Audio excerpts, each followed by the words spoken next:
Good afternoon, everyone. Welcome to History of African Civilizations, AFN 121, Borough of Manhattan Community College, fall of 2021.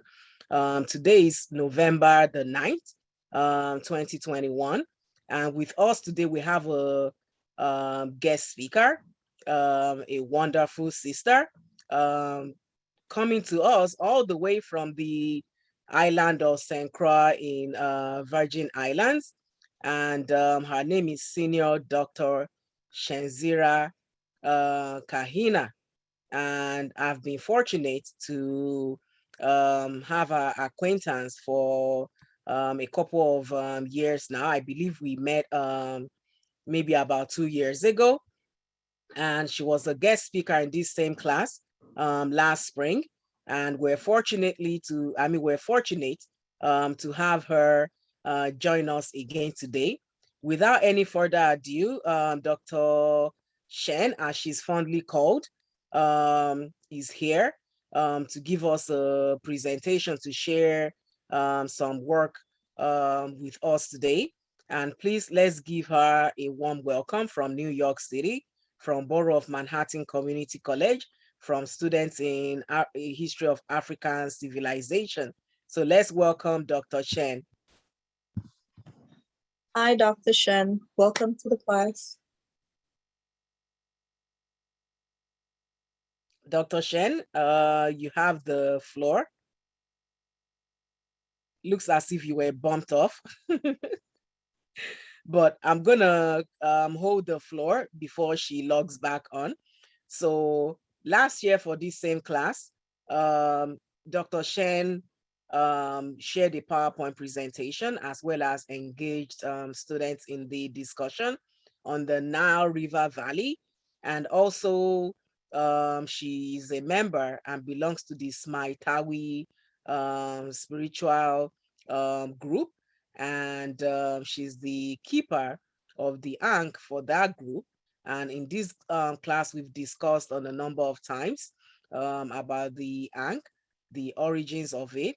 And today you have a live person that will be telling you more about, the meaning of the Ankh, the relevance of it in terms of her group or organization. And also, she's, taught for a long time community education, also at the University of St. Croix in the Virgin Islands, topics on, African civilizations, topics on or discussions on the Nile Valley, Egypt, Kemet, Axum, Nubia. She's well versed. So I hope that you'll be able to engage her in discussion about Ethiopia, about Egypt, about Sudan, and any other topic of discussion on maybe her day-to-day work, okay, with the Smaitawi organization and how she became the keeper of the Ankh for that group. All right. So I see she's not yet back. But in the meantime, does anyone have any questions about who Dr. Shen may be, or about her work, and maybe how I knew her, how I got to know her?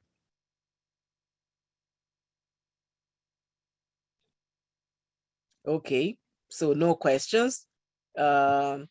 I got to know Dr. Shen actually during a Spirit of Peace summit a year or two ago.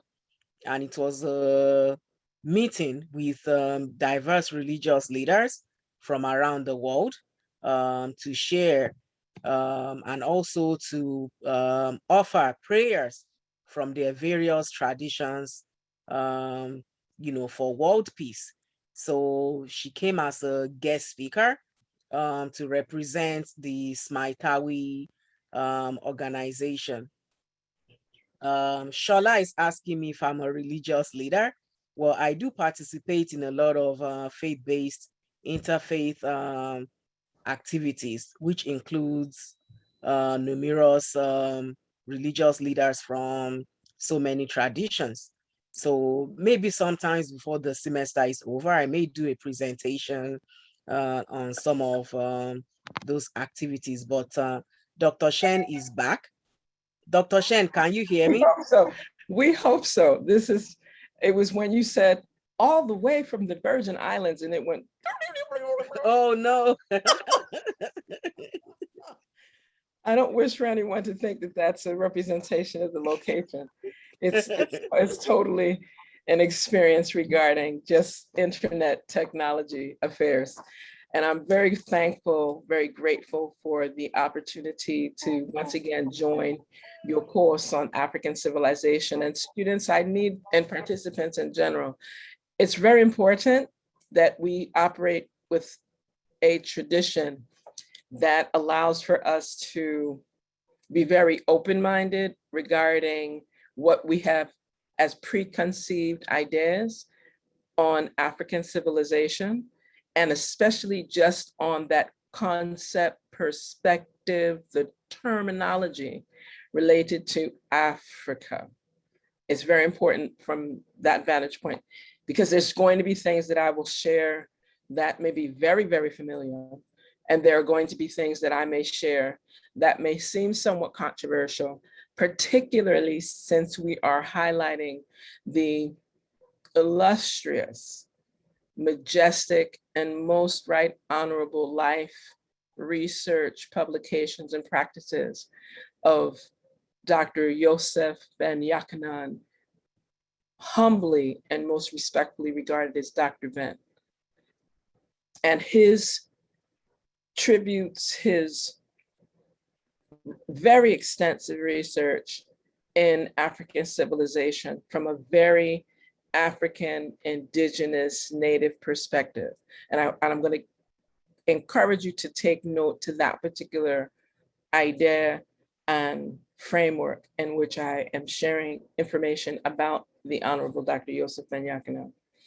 And for disclosure purposes, I will also add, that was shared in my introduction, part of which I heard and part that I hope covered, that I also serve as a longtime researcher around African civilization, but I'm also a practitioner of Per Ankem Smai Tawi, which is an ancient, for some people, they'll refer to it as an East Nilotic Valley civilization practice that is spiritual. It is not a religion. And it's very important that when people speak of this and refer to this, we're speaking of the house of life and the twinned regions that are within the house of life. And so that will also tailor and flavor some of what I share about Dr. Yosef Ben Yakanan, as I had the honor and privilege during his more than 90 years to be under his tutelage, to traverse into places along the Nile. You may hear me say Hapi, which is the original name, Valley Civilization regions, contemporary spaces like Sudan, Somalia, Kenya, Ethiopia, contemporary Egypt. You'll hear the term Kemet. And I've also had the joy and privilege of having him honored in one of the places he is known to call home, which is right here in St. Croix Virgin Islands, where he was a student, where he grew up in this very rich African culture nestled inside of the Caribbean, irrespective of it being within an American/Caribbean space. And all of these things are very important to recognize because of his upbringing as a Falasha Jew, as one of the original Ethiopian Falasha Jewish practitioners, and also as a initiate moving into mastership within the OMS, which is a very ancient order of the mystery system. And again, I'm saying all of this so that persons recognize this predates fraternities. This predates what people refer to as the Masonic Lodge and other types of lodge systems, brotherhoods. And it also frames the way in which the Honorable Dr. Yosef Ben Yakinan, Dr. Ben, had been received as one of the earliest anthropologists, archaeologists, social scientists that actually explored sites along the Nile Valley civilization areas. And we can see that there's publications that he provided for us that are still available now, where he did extensive research from the 1930s.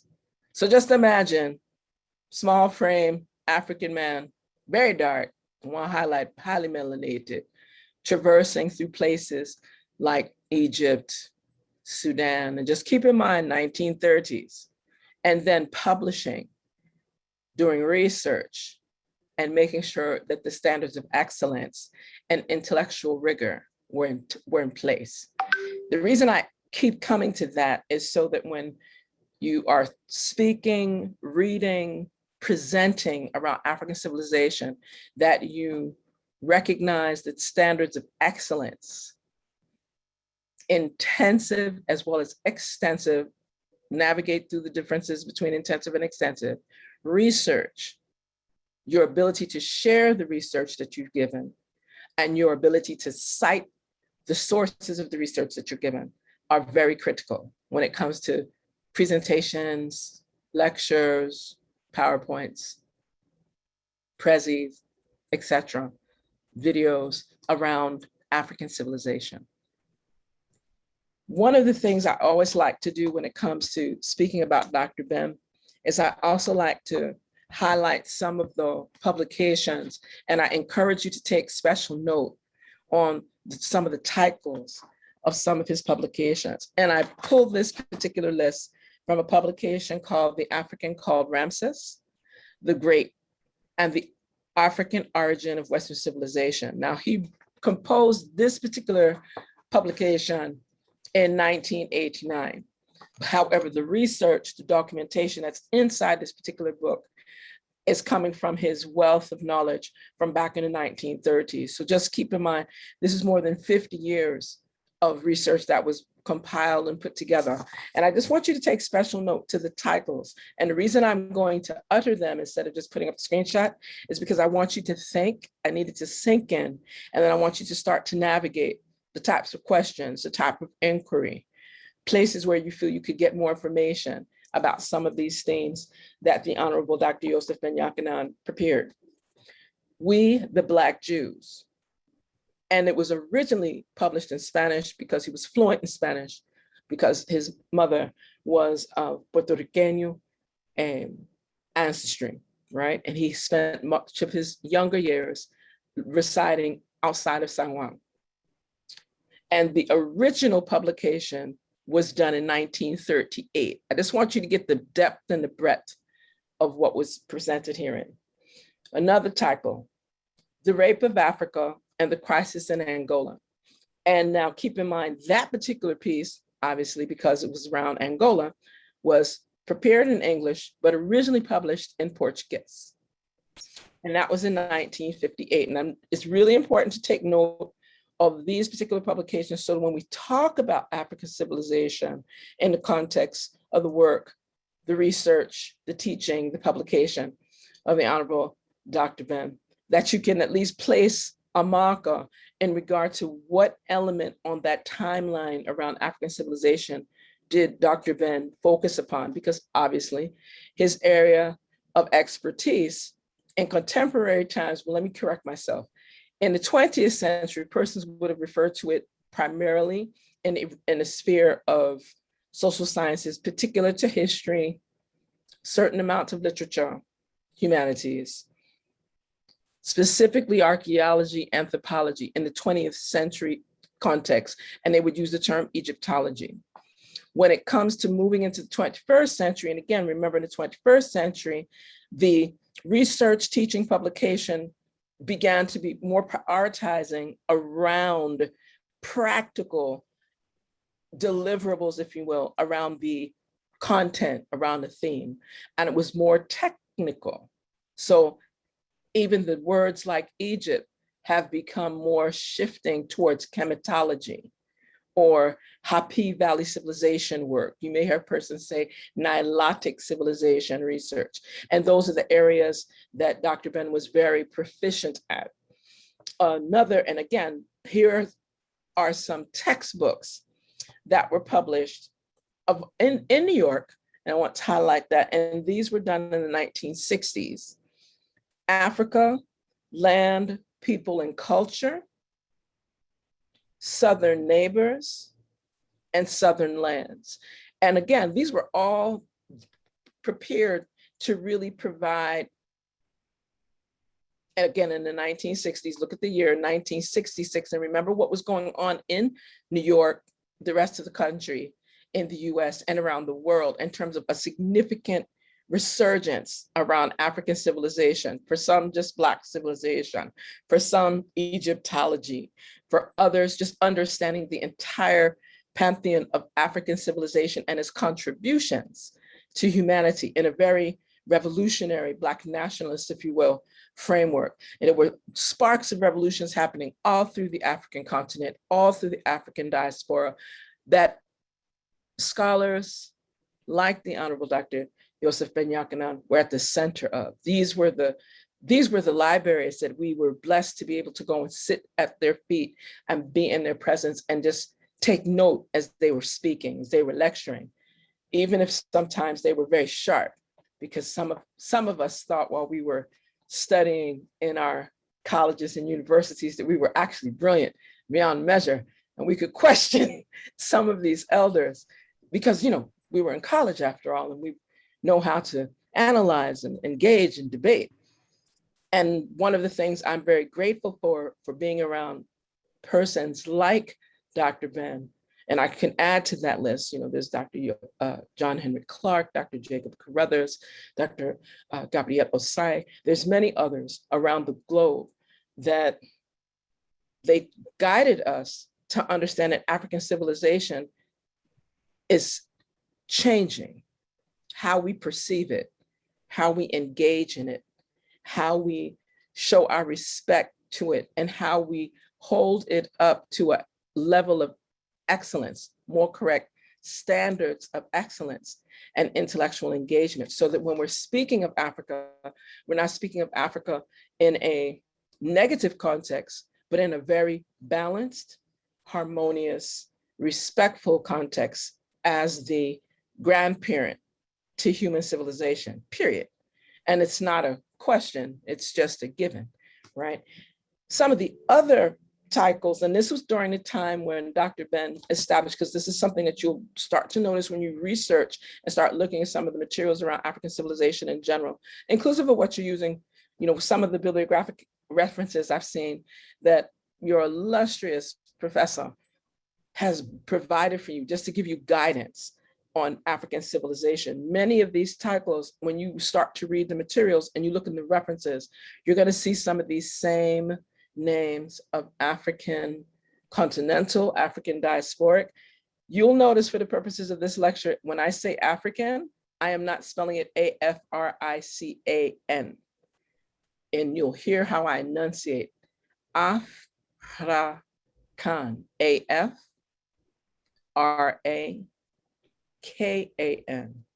because I'm speaking of the flesh and the soul of the illuminated ones that come from the beginning of the mountains of the moons, where the enter, God to some, Hapi, listen to the name, Nile, dwells.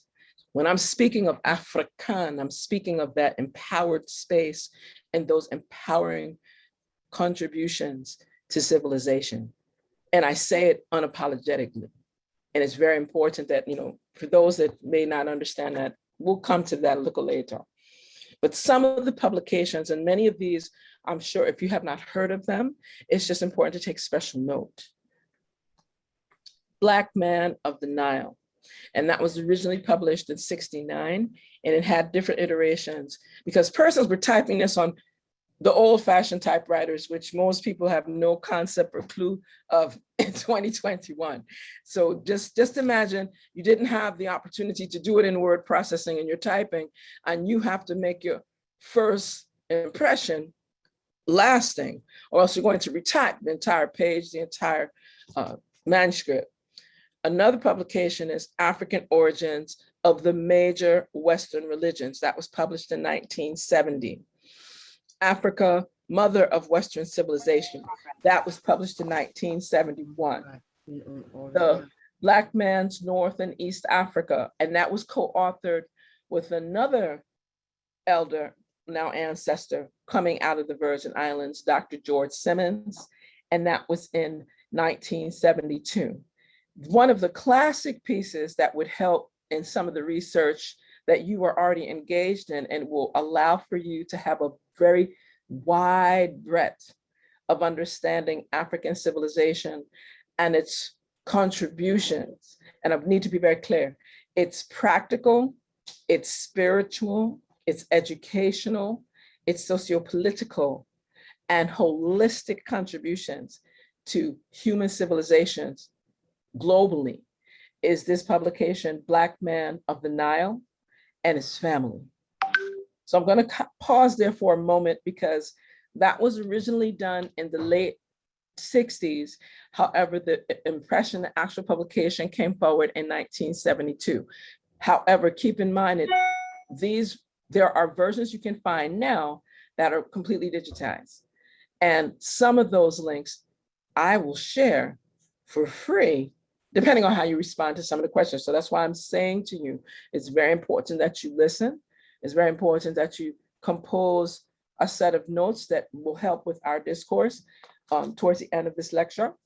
And also just for your own philosophical understanding, it's important to be able to add this to what you have already been exposed to in this class.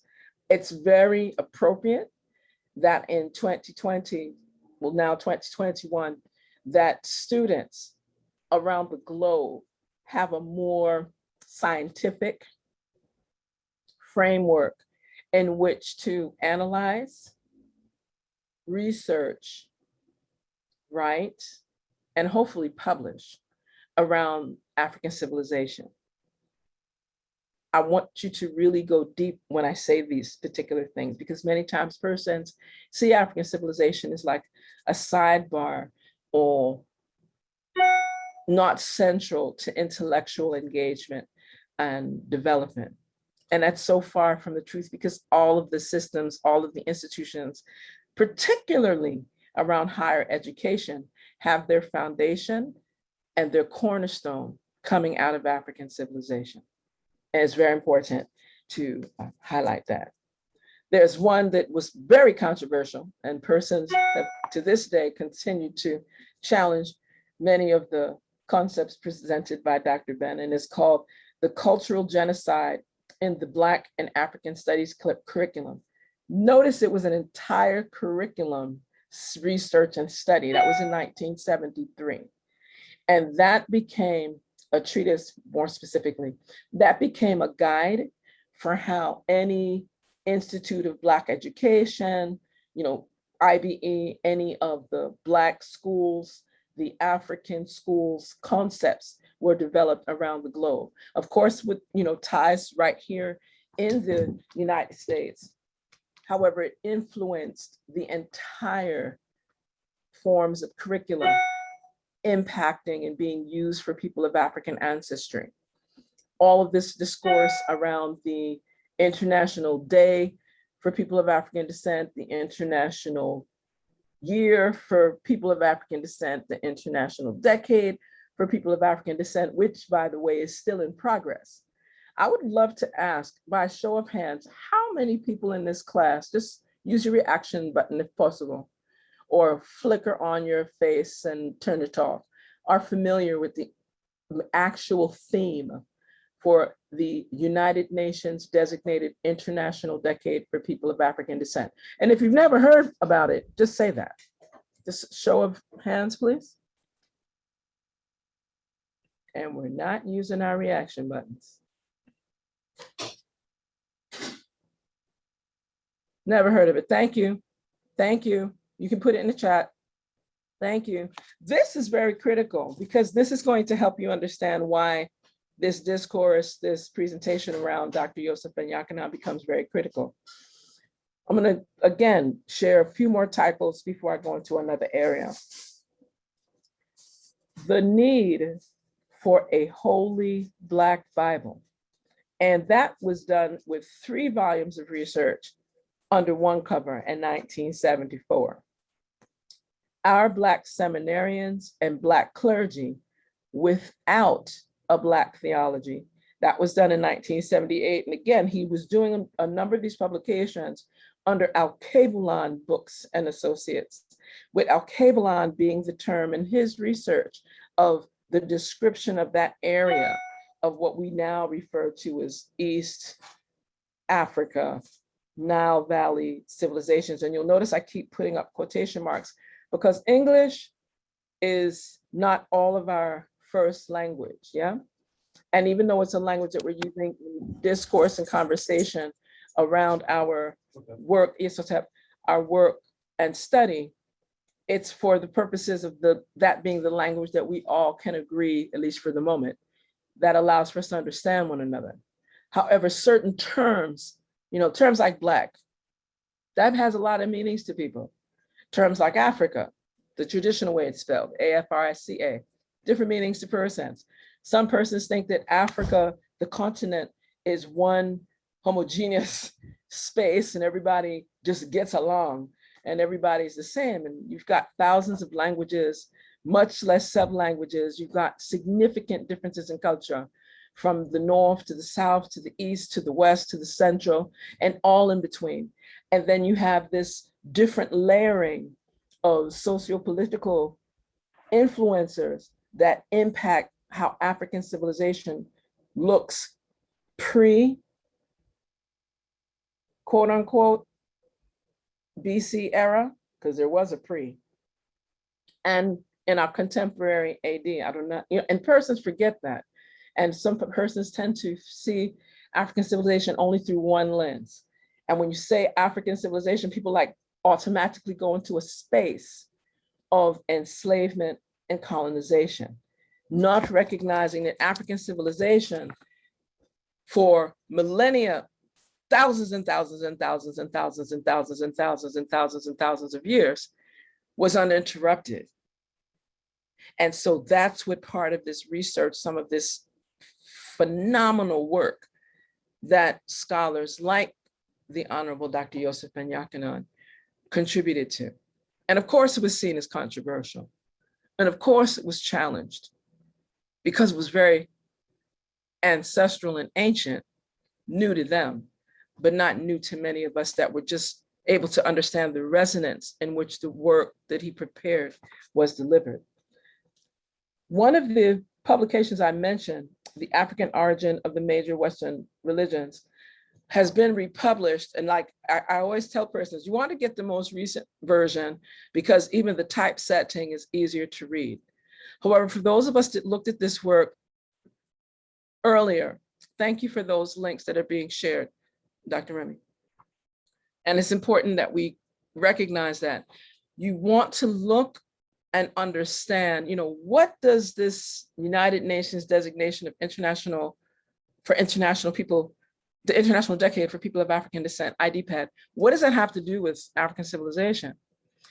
The themes that were put in place from back as early as 2009, right, through UN General Assembly meetings, the agitation to some, and the revolutionary work and organization to others, from the not-for-profit and civil society networks around the world, really promoting African civilization, helped the United Nations to frame a series of resolutions that started with that whole concept of having an international year in 2011 for people of African descent. And by the time the year started and various activities happened, persons still didn't know that this is what was going on from the UN sector and how that influenced African civilization studies, research, publication, and more during that year.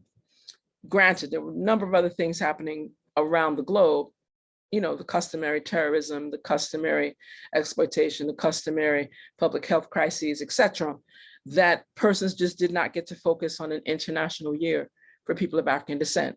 In their infinite wisdom, the General Assembly, on or about between 2013 and towards the middle of 2014, designated 2015 through 2024. Let me be very specific. January 1st, 2015, where various activities were launched around the world.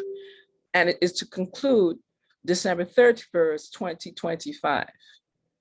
And the UN designated that decade as the International Decade for People of African Descent, with the theme of recognition, justice, and development for people of African descent. I need that to sink in. Recognition, justice, and development for people of African descent. It has a whole quite detailed expose in regards to what is supposed to be taking place around the globe to really assist and support the recognition, justice, and development for people of African descent. So I don't want persons to think that what transpired with George Floyd was the centripetal effort to move this conversation around racial equity and minimizing police brutality and rights of African persons. That was an event, very untimely event, very hostile event, and an act of terrorism. Yeah. There were several others that happened before May 25th, and I want that date, May 25th, to sink within. The fact that on African Liberation Day, Africa Day, as purported through the African Union and other organizations, that day in 2020 was the day that entire horrific event transpired with the execution of George Floyd, speaks volumes. And it's important to navigate what transpired from that day moving forward, and the impact, again, the impact on how persons perceive, understand, respect, engage with African civilization. Very important for persons to be aware of some of that, to be aware of how that is perceived, and very aware of these observances. Because if many of you right here, and you reside, live within, connected to New York, and if you don't know, just imagine how many other persons around the globe have no clue, no idea that the United Nations designated 2015 to 2024 as the International Decade for People of African Descent. And many of the research materials that they use to do such are grounded in the publications, the teaching, the frameworks established by scholars like the Honorable Dr. Yosef Ben-Jochannan and many others, right? I'm gonna take a very quick moment because I definitely desired to just share my screen. It should work, it should be cooperative. Are you able to see that? Yes. Okay, beautiful. Yes. So when you go to, and you can just go to Yes. un.org, you can easily go to un.org and peruse through the site and see all the other, there's a whole section that'll tell you international days, international years, international decades. Many times you'll start to see some of these observances, because by the time persons learn about them, it's the end of the actual observance, which is also happening with IDPAD, because there's been so many different crises happening between 2015 to 2024, with the current global pandemic being at the center of that and transforming even how persons, what decade is it? Is it the second observance of this that people do not know, because we tend to just look at things on a surface level. And I want to just kind of highlight this piece here, because there is a very extensive multimedia library. You can find videos, audios, multiplicity of audio and video podcasts, PDF documents, resolutions, a host of reports that will help you to get a better flavor for what has transpired around this observance of the International Decade for People of African Descent. Persons were asking questions, something as simple as, why would they have Brazil, the story of slavery? You'll hear me use the term enslavement. I prefer to have a more empowering process. African persons were never born into slavery. I want to highlight that. They were born into the process and the institutions of enslavement. And when we speak of African civilization, and particularly ancient African civilization, chattel enslavement was not a part of that engagement. It was a different type of enslavement, a different type of trade and engagement, and definitely a different type of framework for how human to human were engaged, exchanged, participated in warfare. You know, the more contemporary, let's say in the last now 600 years of the experience of what persons refer to as slavery, enslavement, was very different. And it was tied to colorisms, racism, sexism, classism, to a level unprecedented and not very customary in ancestral times. So I just want to kind of highlight, you can go to areas that share with you about the World Day of Africa and Afro-descendant culture. There are sub-observances inside of this, so that there's a very wide range of research, again, grounded in the work of persons like Dr. Yosef Ben-Yochanan, that provide clarity on African civilization, culture, and more. The other portion that I wanted to highlight were some of the resources and some of the websites that you can find right on this site that will help to frame and strengthen the areas of research. And again, highlighting every one of these sites has a button or a link so that you can properly cite your sources. I'm going to say that one again. Every one of these websites has an area where because they're expecting students and researchers and scholars to utilize these resources. And it's very critical that you just do not copy and paste, that you pull from these resources and you cite the sources, and that you cite the sources appropriately, whether you're using APA, MLA, whichever formats they're in. And so that you get in the practice of, these are my analyses around this particular theme around African civilization. And these are some of the sources, the references that I've utilized and why. Very important. Don't just start writing and just, well, Dr. Ben said this, and Dr. Carruthers said that, and Dr. Osai said this, and I know her as Donna Richards when she was teaching in the US, but we know her as Dr. Ani. No, right?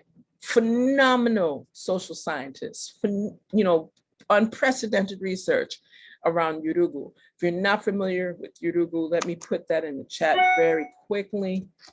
It's a publication called Yurugu by Dr. Marimba Ani. And again, I will spend some degree of time highlighting these authors for you to start to percolate and critically analyze, how can this information facilitate some of the work, the research, et cetera, that you've been involved in. I wanted to show a particular video, but I don't want it to buffer. So what I will do, in case it gives us an issue, I'm going to put the link to this. And this is a link where the Virgin Islands legislature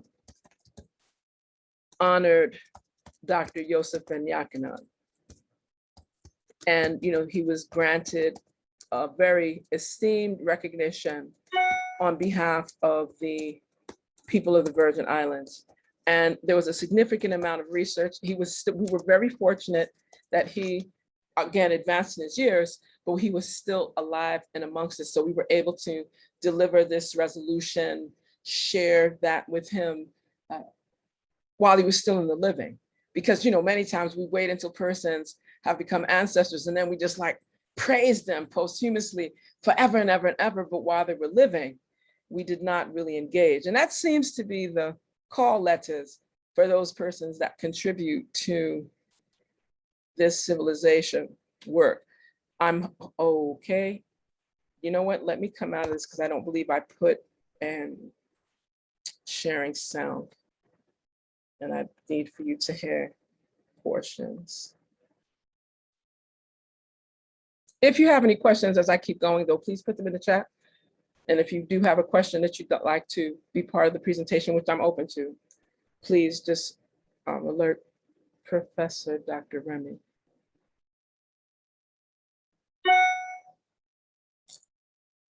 And most beautiful. The people here are, as Dr. Ben himself would say, burnt of skin.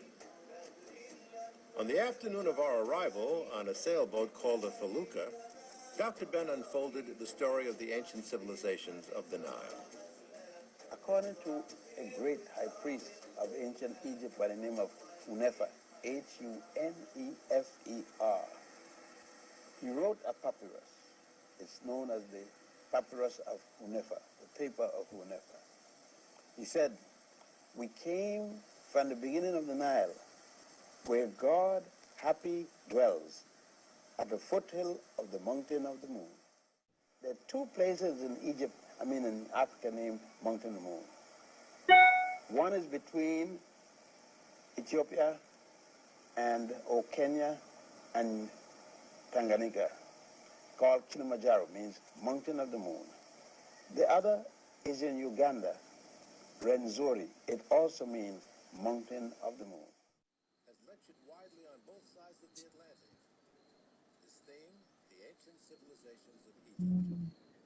His presentations have placed him in great demand by students and community groups, especially those of African descent. This is actually a segment that's sharing the work of another great ancestor, Gil Noble, who had one of the first publications in televised media around African civilization, culture, and heritage. There was a program called Like. The law of opposite or equilibrium.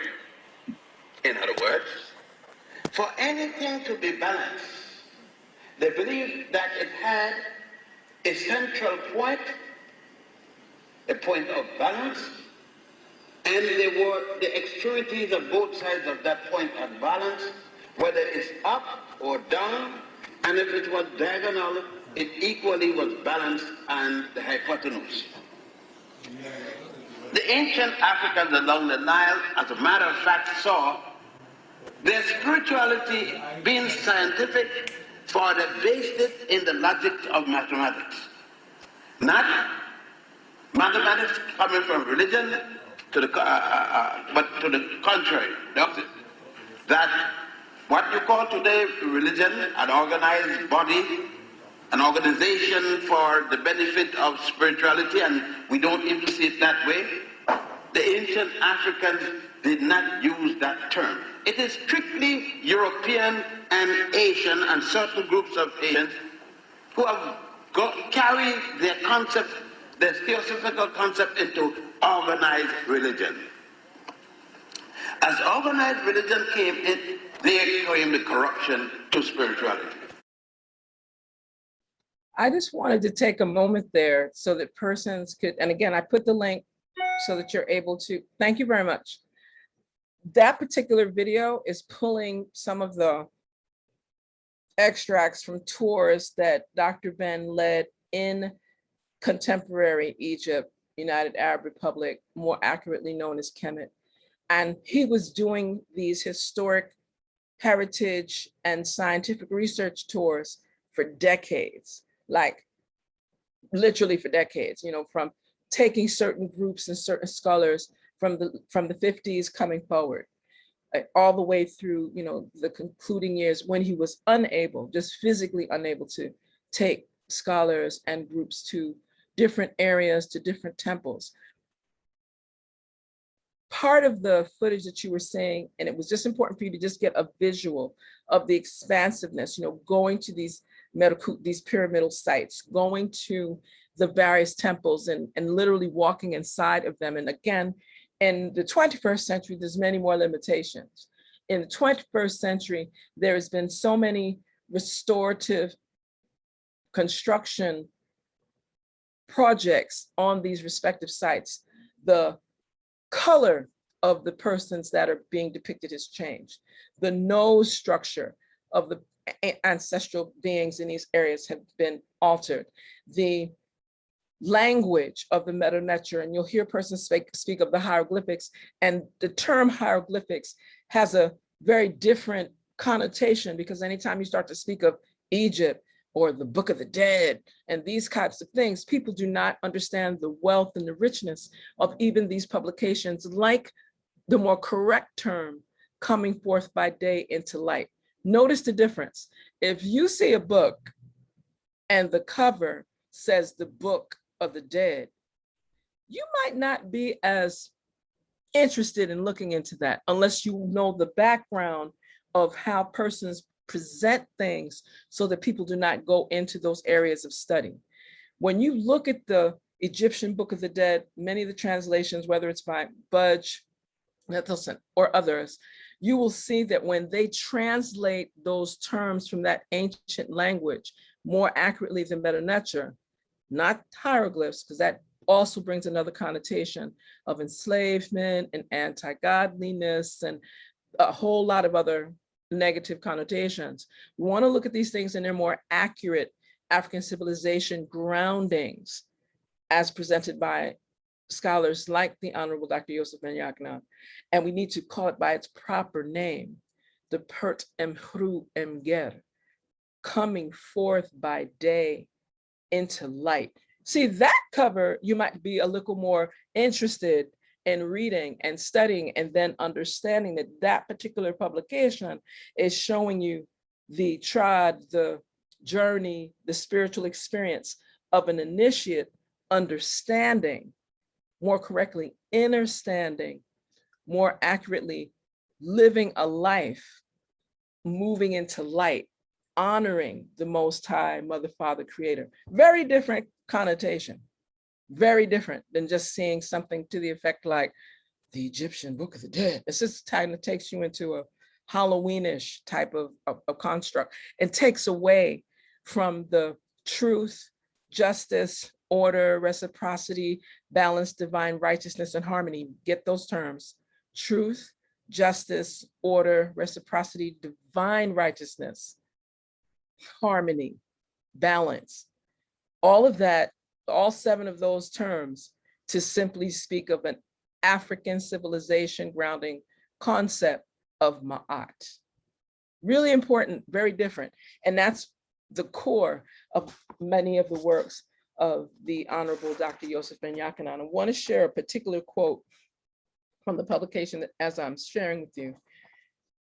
And I think it's important too, to highlight the close relationships that, you know, scholars like John Henrik Clarke, because again, if you're going to study African civilization, there's a number of works that you need to look towards. I mean, for the purposes of today, I'm focusing on Dr. Yosef Ben-Yaknan.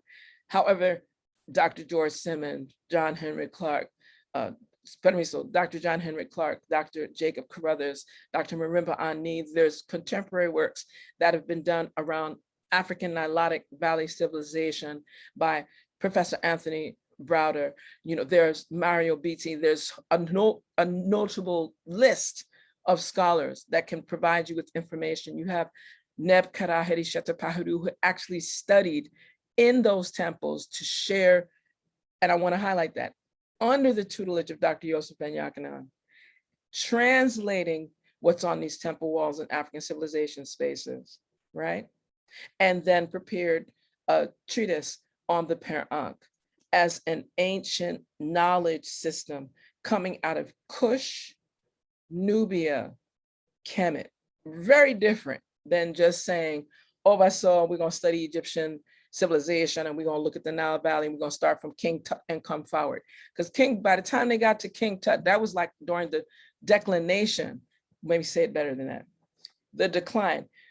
Imagine if persons were to, 500 years from now, measure all civilization that manifested in America based on what happened between March 2020 and March 2022. Imagine what that would look like and how much of the history, culture, heritage, and traditions that would be missed.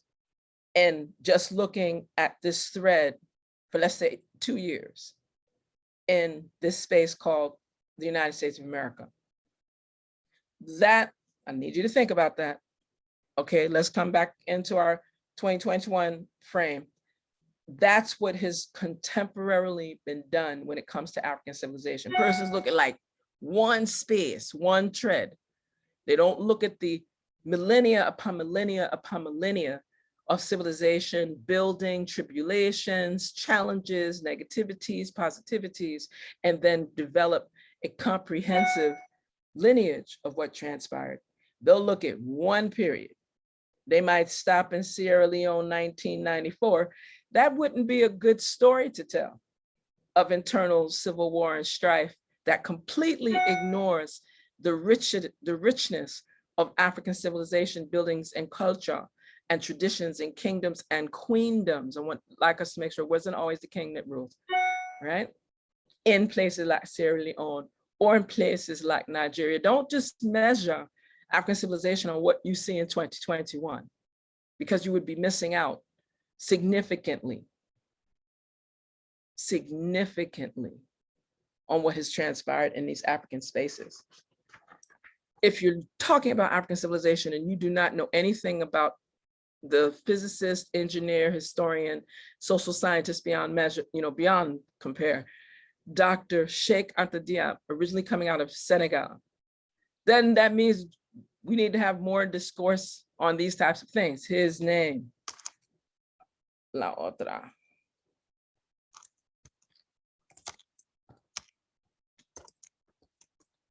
And I put these in the chat as a courtesy because I am sure, I did get an opportunity to peruse your syllabus for this course. And I'm hoping that you are taking some of the references, some of the recommendations for looking at some of the respective references very seriously.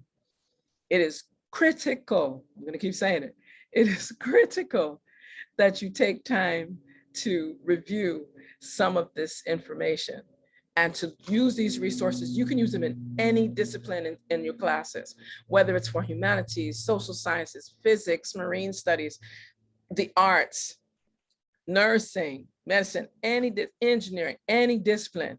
You're able to pull and extrapolate a significant amount of data and resource that would give you a perspective and a frame of reference that probably would be unparalleled in some of your other areas of study.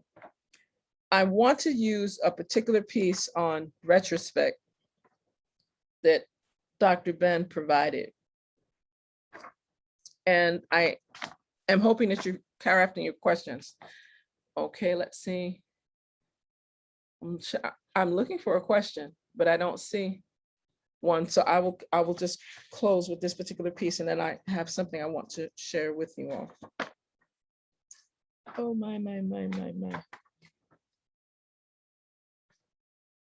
Okay.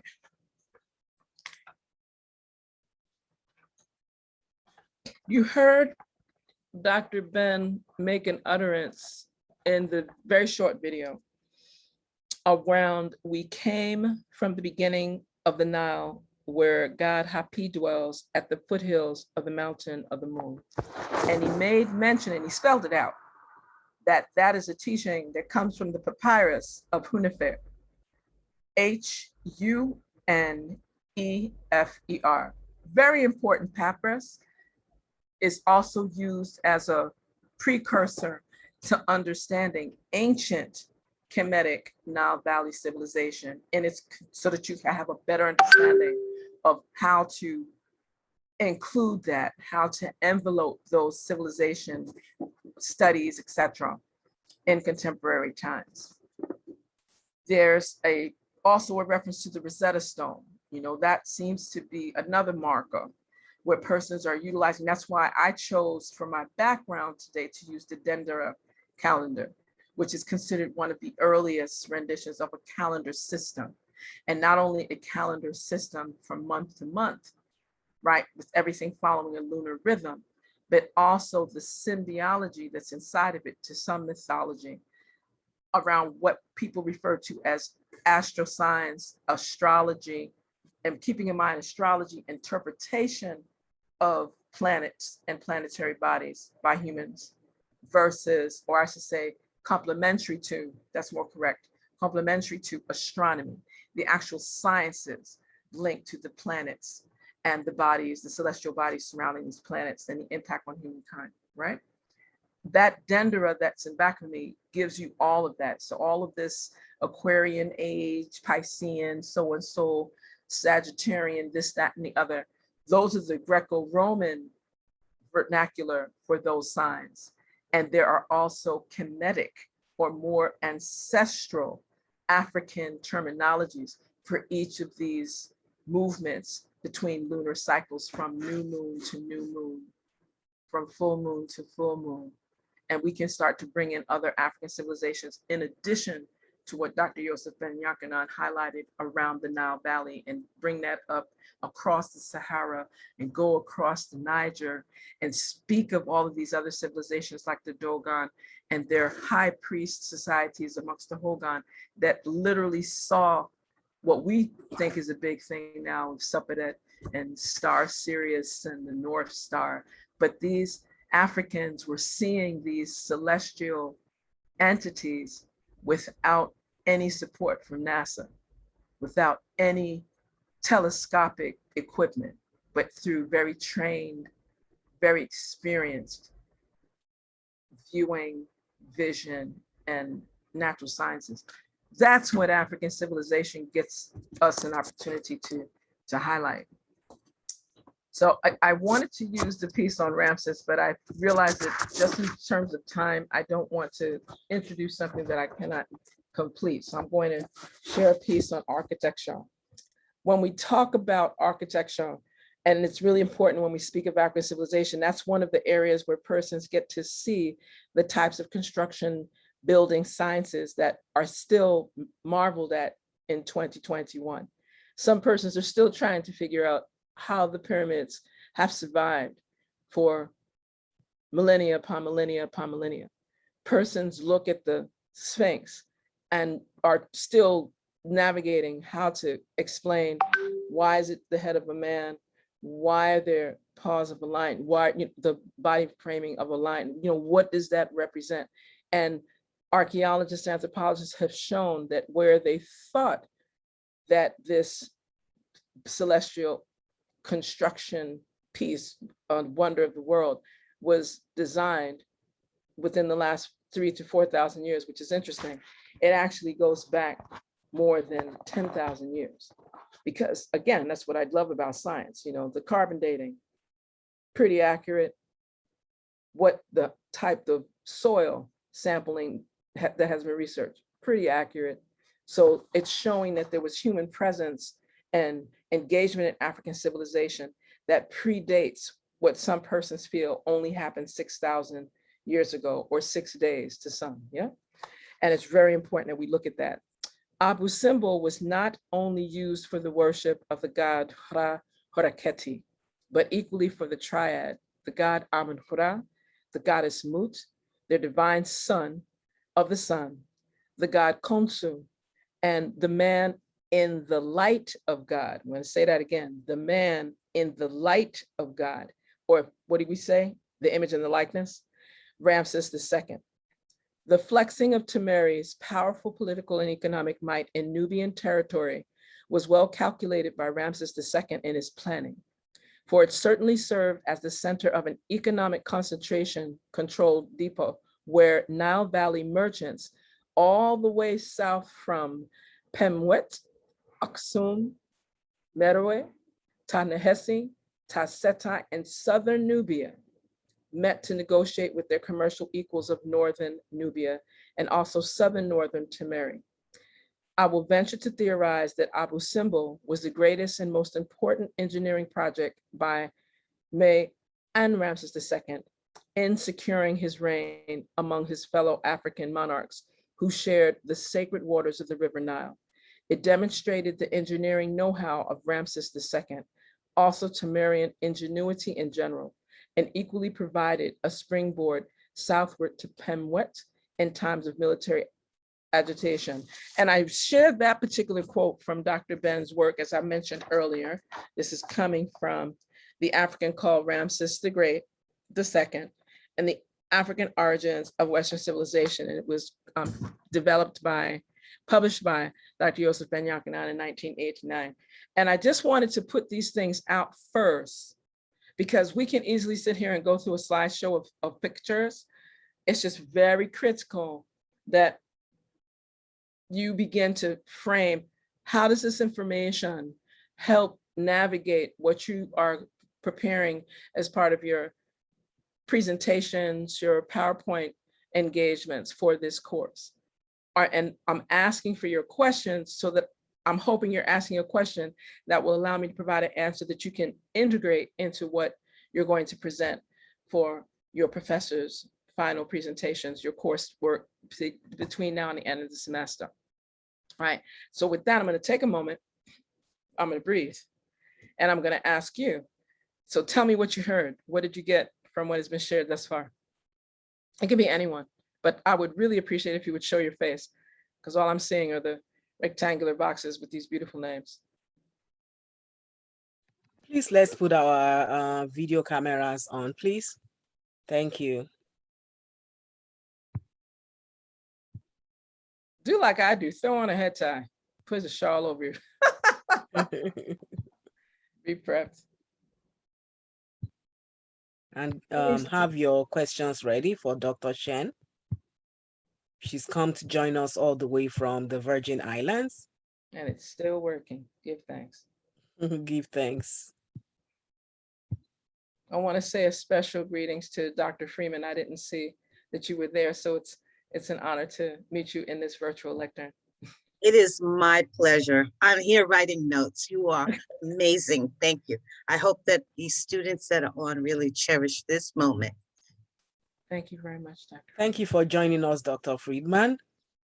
And yes, please let's have questions ready or comments for Dr. Chen. Right, it could be a comment. I mean, I may have said something that kind of threw you off, or I may have said something. And again, I'd like to highlight that I'm sharing this in the medicinal, healing, spiritual space of us exchanging knowledge, wisdom, and understanding. There are going to be things that you live by, perceive, have learned all your life that may be completely the opposite of what I'm sharing. And I respect that. And I'm asking you to do the same. So when we're exchanging, I'm looking for those types of questions that are open, and it will help all of us to be in a place of understanding the importance and the value of African civilization, culture, and heritage, and much more. And I'm also asking in a frame, because some of the work that I have been involved in, whether it's at the Virgin Islands Caribbean Cultural Center that is nestled inside of the College of Liberal Arts and Social Sciences at the University of the Virgin Islands, which is the only historically Black college or university in the Caribbean. That's one space, but it's also coming through the lens of some of the other global work that I've had the honor and privilege of working through and towards inside of Per Ankh and Smaitawi, Per Ankh University Institute, as well as a host of other publishing, teaching, research frameworks. I'm also speaking to you in this regard, in a very respectful regard, as the Vice President, soon to be President next year, of the Caribbean Studies Association, that really focuses on this layer. Again, the priority is around Caribbean studies and looking at Caribbean studies through a very global lens and a multilingual lens. So we don't do our work only in English. We are expanding the work in these, course in French and course in Spanish and course in Dutch and Portuguese and Papiamento in this region, because those are the primary languages in this region. However, in doing that study, it expands to this African civilization grounding, because many times when we're looking at these particular areas of research, we tend to only look at it through a very Eurocentric lens, and it's a very colonial lens. You'll hear terms that have been coined by scholars like Dr. Carlisle Corbin, who has served as an advisor to the United Nations, has served as an international diplomacy and public policy advisor in the Virgin Islands government, 5 different administrations. So just imagine all of what he had to do to study that, to then speak of colonialocracy in a very different frame. And it impacts how we look at education, culture, health, technology, and spirituality in contemporary times. And it affects how we even educate ourselves and what we think of as those standards of excellence and intellectual rigor. I'm going to keep coming to that.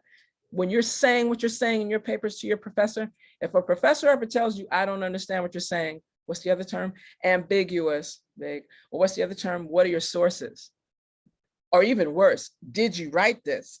Whenever someone is saying that to you, it's forcing your hand. Don't look at it as, oh, this professor doesn't understand me. I stayed up for 12 hours and I don't understand it. Don't come like that. Shift your focus and navigate to what was asked of you and how do you present high standards of excellence in your response.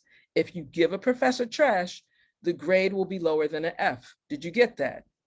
If you give a professor qualitative, engaging, researched, well-cited commentary, even if the professor doesn't agree with you, if you can defend what you're saying with some sense of logic, proper rhetoric, appropriate grammar, etc., you win.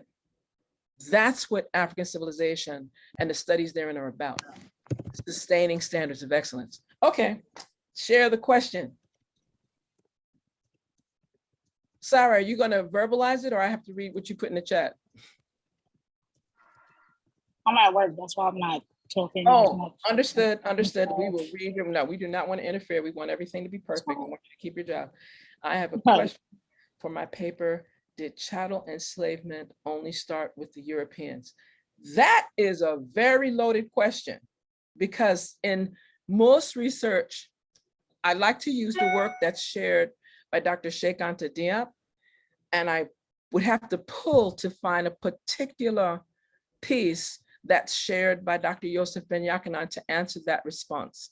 Most of the scholars, or Dr. Jacob Carruthers, or Dr. John Henry Clark, that's why I talked to you about the work of Dr. Marimba Ani, because Urugu helps to frame from a sociological, anthropological frame of reference, like how the mindset is. When chattel enslavement is I'm going to sound peculiar, but since we're talking from ancient, ancestral African civilization and culture, chattel enslavement, like the actual ownership of the body, the actual body parts, the actual soul, spirit of human beings, in this case, melanated African descended people, is more of a, from the 13th, 14th century come forward. That is not the type of enslavement or the type of servitude that existed earlier than that, and not inside of the African continent in that regard. You could be in war. Let's give an example. All right, I'll use that one. Since we're talking of Dr. Ben's work. So when you hear people saying Nubia or Tasetai or Kemet and so forth, you're speaking of like Egypt more in the north and Nubia more in the south, around those areas we now call Sudan, Somalia, a little bit of Kenya, right? In those ancient civilization times, it wasn't to say, and people probably will question me on this one, but it's fine. I like those kinds of engaging challenges. It was a different type of enslavement. It was a different type of servitude. I would be at war with you. I would win the war this time. I would command control of your warriors, and I can integrate them into my military. And they would, over a course of time, and once they show their loyalty, their dignity and integrity to my nation, then they can move up or move down, depending on how they engage. Their children are not enslaved into perpetuity till death. Fast forward, chattel enslavement, the type that was done specifically, and we have to highlight, when we say Europeans, I don't like to just put them all in one group. Just like when we say Africans, we have to be very clear, because there's some African civilization, societies, ethnic groups that were very blessed to pretty much so be exempt. And I want to highlight that they were not enslaved for a variety of reasons, many times because they were more powerful. They may appear to have been participatory, but they did not. It was very different. It was very, very different. And I would push for you to look at a book called Africa and Unity, Africa and Unity by Vincent Thompson. That'll help to frame some of that knowledge. You can look at some of the work of W.E.B. I know it's going to shock you. W.B. Du Bois. It wasn't just the Soul of Black Folks and the Talented 10th publications. You have to remember Dr. W.B. Du Bois had a chance to be into just the Soul of Black Folks and the upper elite in his early years, and phenomenal research as a social scientist par excellence. But by the time he was in his 60s, 70s, and 80s, he was moving in the direction of a Pan-African Congress that happened in 1945 that changed the whole trajectory and history beyond measure, right? But W.B. Du Bois's work, he has a book called The World, you get it right, The World in Africa. It might just be World in Africa, but the one I'm thinking of right now is The World in Africa. And that will give you like a little bit of information with some references for what was the difference between enslavement in the context of chattel, where you became an animal. Our people were treated, they were no longer human. The laws changed. Lynching was normalized and legal. And the exchange of body parts, and body parts still in the body. Nowadays, we're doing human trafficking, the body parts are being separated. That's similar enslavement, just a different flame. And human trafficking is, when you say human trafficking at first, oh, that's so sad, but it's enslavement. At the end of the day, that's 21st century, clean up the words, yeah? Versus just calling it slavery and chains, and you've got collars around your neck and people getting raped and breeding on ships, and very different kind of look. That's why when we say African civilization, we're speaking of the development of high order thinking skills and high qualities and standards of civilization that to many are just, they had to be aliens. They had to come from another planet. They couldn't have possibly been human, right? That's the difference. I hope I answered your question, Ms. Sarah. I tried to give you the nice. You answered my question just fine, and you gave me a better understanding. Thank you, and thank you for the resources. Of course, of course. Any other questions? Okay, so I'm going to go through. If I mess up your name, it's because you didn't tell me the correct pronunciation. Melvin Reese, share a comment, please, a reflection. I feel like I could use the book that you mentioned in my final, the Cultural Genocide of Black African Studies curriculum, because colonialism had a negative effect. Africans were so-called forgetting their history, their culture. They were being converted into Christianity by the white men. It all revolves around colonialisms, ideas of the African people being their livelihood being changed. I appreciate that reflection. And I would add to that conversation so that it comes across, because again, when we start bringing up these types of ideas and thoughts, our mastery, our ability to wordsmith is really critical. And this is where adding to your vocabulary, like I always encourage students, every course that you take, you want to increase your vocabulary by a minimum of 300 words each semester, each course. Notice what I'm saying, because you need to be able to have a very diverse approach on how you articulate and express what you're finding.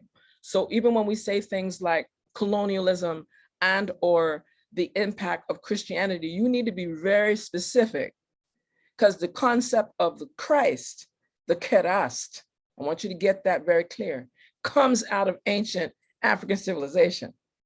Yeah, very different, very different. And that's where you start to, that's where you hear me speaking about Nubia Kush. When you hear me speak of Kush, I'm speaking of Ethiopia.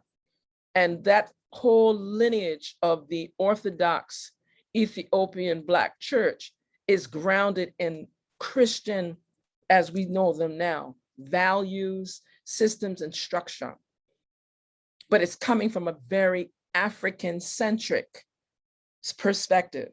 And their Jesus, their illuminated one, the Kerast, the one that comes through the light of the Most High, right, does not look white with blonde hair or Michelangelo's cousin, nephew, etc. So when you say those things that, you know, colonialism and Christianity and you need to be really specific so that persons don't think that you're saying that all of Christianity is colonized and all of Christianity, etc. I know to some persons it is, and there's some truth to that. However, the ancestral rootedness and the values, the traditions, the teachings of Christianity, Judaism, and Islam even, and notice, I should put them in the proper order. Judaism being what considered the earliest, Christianity coming through the pantheons of Judaism. That's why there's such a closeness between Jews and Christians. You understand? If you're able to understand the Torah, the Old Testament, the first 5 books, yeah? And then bring that into the more extensive books and the Psalms and the Proverbs and Corinthians, came to write. You can tell all of us were raised in this tradition, yeah? And then you break that even further into Islam, which had its more engaging upliftment, again, grounded in these African civilization entities, and honor about like coming beyond the 8th century AD, right? Through the Prophet Muhammad and others. So it's really important when you say those things that you give some details so that persons don't think that you like are destroying and trying to dismantle the entire spiritual and or religious system, right? So that it comes across as you are an African civilization scholar and scientist, yeah? Thank you for that, Melvin Reese. And we move forward to, I'm gonna say Duncan, because I'm not sure how to pronounce that first name. Is it Mikhail? Or is it Michael? Okay, you're turning on your sound. You're letting me know. I get to see your eyebrows. I get to see the side of your foot. There we go. Oh, he left me. Oh no, Mikhail. It's Mikhail. Thank you. Thank you very much, Mikhail. Would you share your comment or reflection? I know that we're on a time limit, so I'm trying to go through this swiftly because I know that there's another class coming for you all have other classes, etc. Yeah, we can continue the discussion for as long as you're available. Oh, fine. Only some students have classes, and the recording will be made available to everyone. Okay, thank you. So if you have more information to share, you're certainly welcome to do so.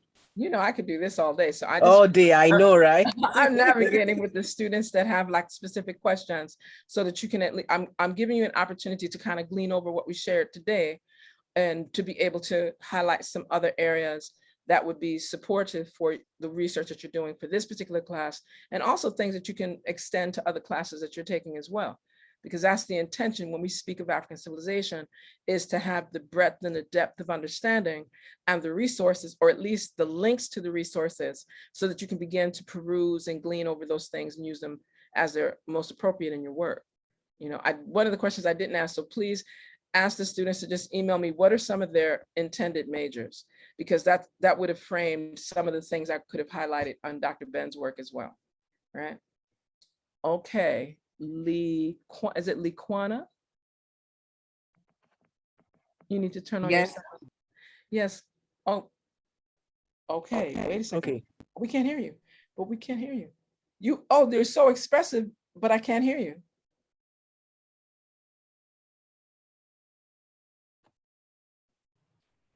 Okay, you need to turn on your, there we go. Now we do, yes. I knew Dr. Ben and Dr. Joseph when they taught in the streets of Harlem. I'm an older student. I know about Kemet. I know the real, see, unfortunately, I'm not getting a shot, but I want to go to Kemet. I want to go to Morocco. So I don't know if the year's going to come, because you can't travel unless you get a shot. Well, actually, but my passion is to go there. I've been wanting to go ever since I was a little girl. I want to see the pyramids. My sister went. Matter of fact, on PowerPoint, you should see her pictures. She was in the pyramids. She saw the Nile. And that's what I want to experience. Noted. And you will. And it'll come in the right time. I'm very, very grateful that there's this type of interest, because persons are going.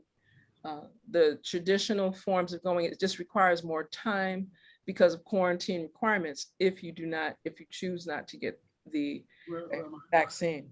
And there are other places to be able to get some of this research information from those that are going, because especially now, Zoom is one network, but persons are doing like live coverage at these sites so that persons that for a variety of reasons are unable to travel are still able to have that experience.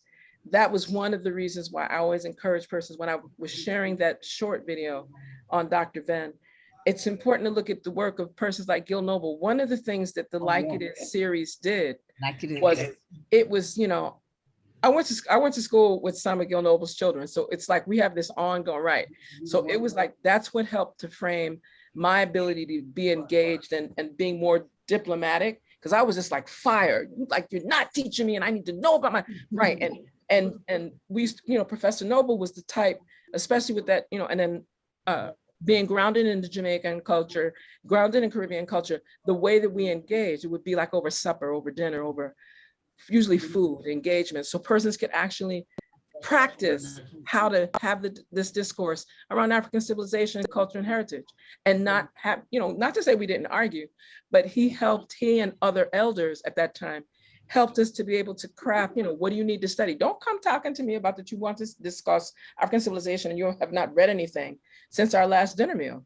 You can't just come here and talk out your neck, right? It's like, and that's what I'm hoping through, you know, that's why I get so excited when Dr. Remy asked me to come, because I have a lot to share and I've had to practice being able to say it so that students didn't leave from the lecture like angry or vexed at all white people, because that's not where I needed to go. I needed them to go into a place, how do I study and engage more? How do I strengthen my skills of analysis and my skills of presentation and my rhetoric, because they, you know, little things like rhetoric, that if you can't talk, people can't understand what you're saying, period. You have to shift, not to shift your argot or your accent or anything, but you definitely need to be able to express so that it's meaningful and that you show understanding, wisdom, and balance and harmony in what you're speaking of. I mean, I have had some discourses with some of my colleagues and they are European and they just didn't know how angry some people of African ancestry are because of what the system has presented. So it comes out as just fire and anger. And I had to explain, I said, these are persons that haven't had the opportunity and the privilege to practice how to say these things publicly. By the time they come in public and say it, it's through a lens of rage and anger. Yeah. And so we spend a significant amount of time, you know, whether it's through the VICCC at UVI, whether it's through, and I didn't get to mention that earlier, you know, through organizations like African Views. And I encourage you know, Dr. Remy, I had the honor and privilege of coming to meet her through international organizations like African Views and a host of other, you know, African Royal Kingdoms and all these other organizational entities, some tied to the UN, some tied to the African Union, and some tied to international bodies, so that when we speak of African civilization, we're doing it from a place of strength, a place that is grounded in integrity, and definitely a place that's grounded in truth. And not everybody's ready to do that, you know? So like some people, they do go to Kemet, they go to the pyramids, and it's like nowadays, it's just like a screenshot, my FaceTime, I went to the pyramids, they don't study what is the scientific systems connected to these pyramidal structures. They don't understand that they are not burial sites. They do not understand that these are geodesic sites that are placed in particular areas on the earth that we can measure down to the nth degree exponentially for particular reasons. They don't understand that certain pyramids and certain temple structures have connections to astronomical realities that happen every 22 years or every 28 years or every 2,650 years. I'm just saying, persons don't understand the science, the authentic natural science connected to African civilization. That's why I even mentioned about the Dogon and the Hogan, because if we're going to study African civilization, and of course, you know, grounded in these Nile Valley teachings, yes. However, it's important to look at all of the riches of heritage, culture, and tradition that go through all 12 million square miles. Keep telling people that 12 million square miles of the African continent. It's a treasure trove in regard to civilization. And again, trials, tribulations, many positives, some negatives, you know, but persons tend to kind of go to that one thread. It's like you're looking at the whole blanket. Better than that, a whole quilt, it's got 1,000 pieces on it and you're only going to go to one box. and say that that represents the whole quilt. That's what persons tend to do when it comes to African civilization. So that's why I was really pleased to be able to start from a very humble space of the work of Dr. Joseph Ben-Jachinah, because there's a lot. There's so much that in I don't even know how you teach this course for one semester, because that could be like a whole area in itself. A whole year. Yes. Or more. You know, of course. And that's part of why I'm very grateful. I don't think I heard from Chanel. Chanel, are you in a place where you can turn on your camera? No, I'm still at work, but I was gonna ask a question. Please do.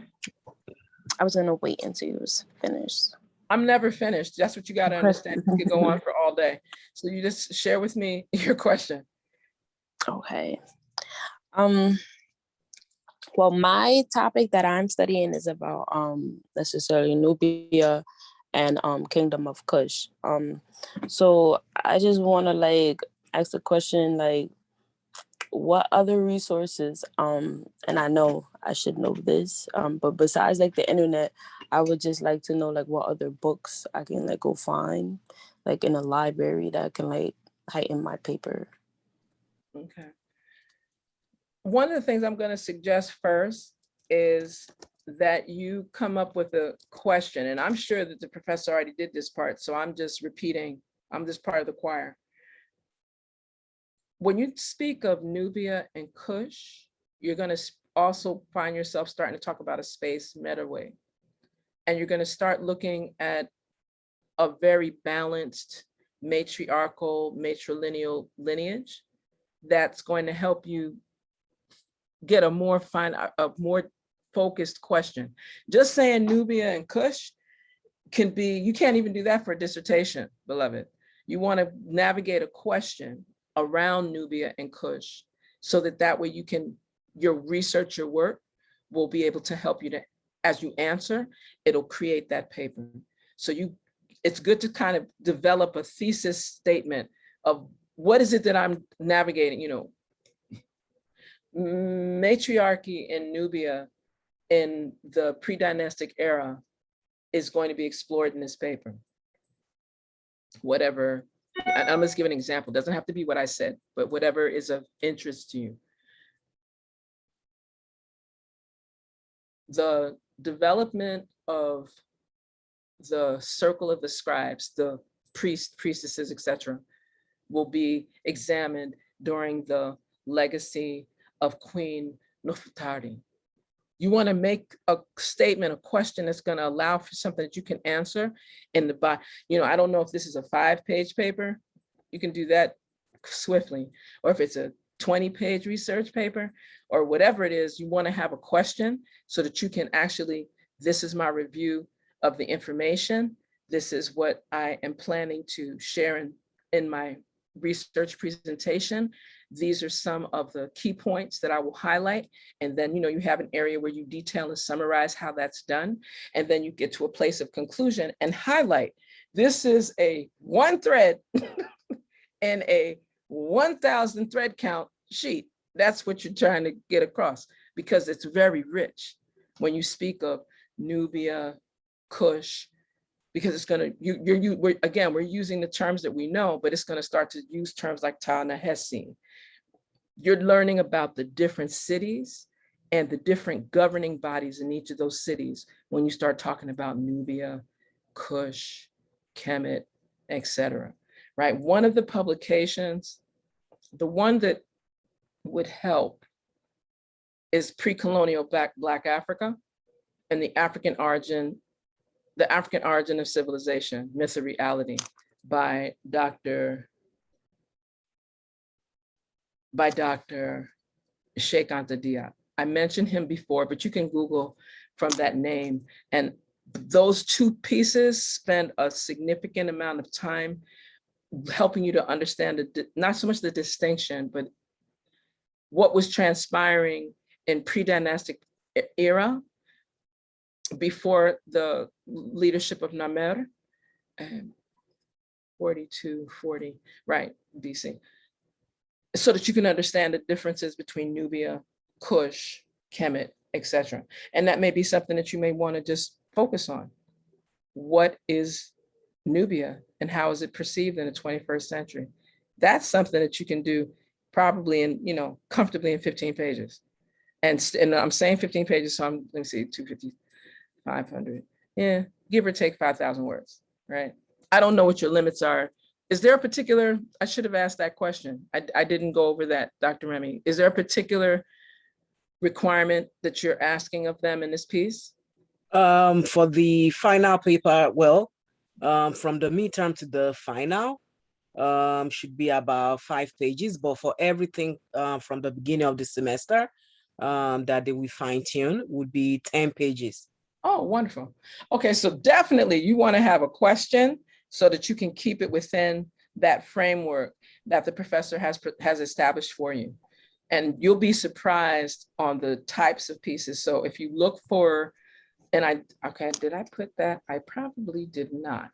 I knew it was something else I meant to put that, but I'm going to put it here.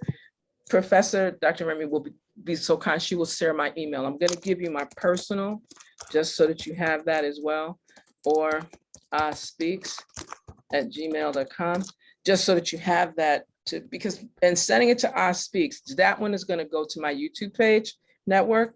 And in that YouTube page network, there are a number of programs that I would pull from Parent-Oncom University's site that give you that information around Nubia Kush. And a lot of that detail, I always give, I'm pretty engaged and astute. I have to humble to my cultural anthropologist, engineer of a husband, Neb Kara Hirishetapahadu, because that's his area of specialization. So that would be the other source that I would suggest. And it's a simple email with your questions. And then he will either send you a particular article or he'll be able to give you like some finite materials that you can begin, books you can look for in the library. I love hearing students say they go to the library. That's so wonderful.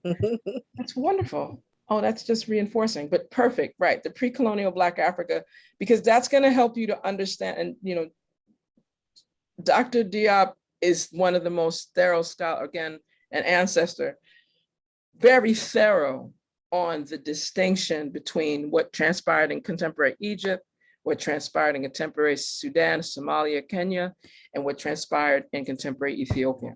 And that's important to know, because then whatever you write on, you will be speaking truth to power. You'll be speaking from a place of knowledge and wisdom. And even if you read, because sometimes when you're doing this, it's good to put a question, even if you don't answer it, but just highlight, these are some of the questions that come up when we do this research. And that's part of your continuum of research and your academic scholarship so that you can keep standards of excellence on high. It's important that you come across like that in how you write, because the way that we're looking at African civilization in contemporary academic circles in the 21st century is very different and from a very different point of departure than how it was looked at in the 20th century, right? And you're fortunate because you have professors that even are open to you presenting like this. So that's part of the joy and privilege right there. Thank you very much for that inquiry, Chanel. Were there any other questions or any other comments? Oh, perfect. My YouTube page I will share that with you, because we do things on building legacy. And I have to giggle because people keep telling me, I think I went to your page. I'm not sure. I said, and that's funny. I will probably quickly share that. I didn't realize that it was going to come on that quick.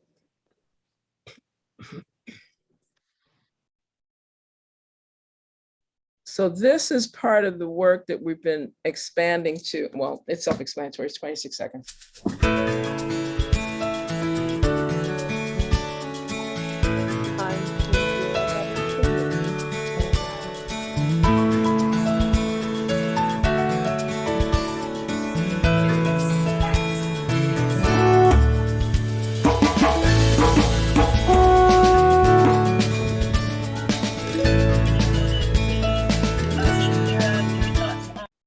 I'm excited that came across that quickly.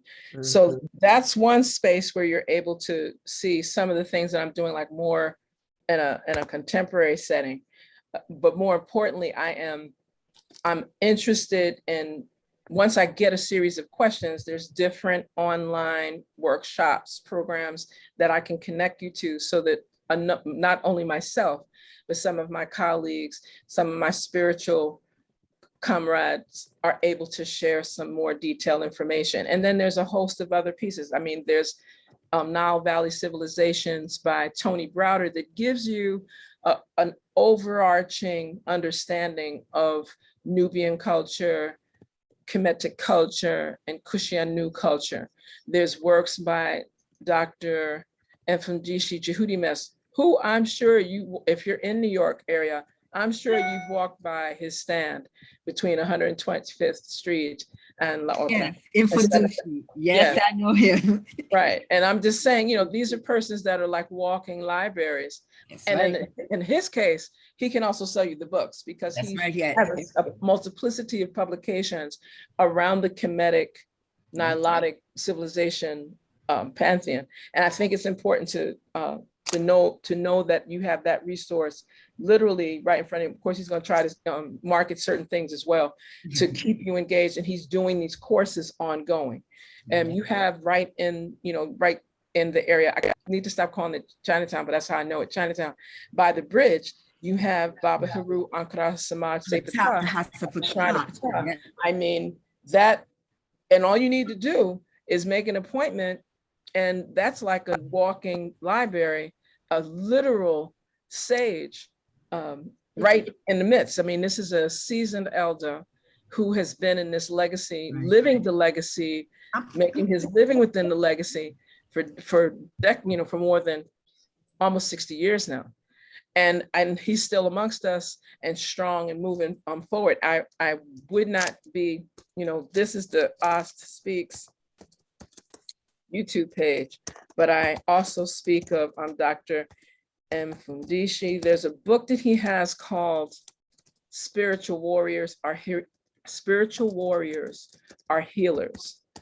And that is people look at the paste and it spends a lot of time on explaining ancient Kemetic tradition and culture, but it also talks about how we heal through these things. It also speaks about the architecture, the astronomy, the different sciences, the agriculture that's connected to that. There's a whole section on Kwanzaa.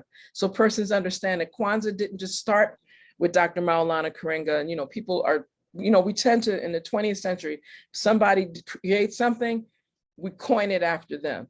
That's not necessarily the most African-centric way, because Kwanzaa has its root millennia upon millennia upon millennia on harvest festivals and rites of passage and much, much more. It's just been conceptualized within this contemporary post-1966, 68 piece of what Professor Maulana Karenga has prepared. And it's important that you look at, some of Mfundishi's work. I did mention Baba Haru Ankara Se Ankara Pita.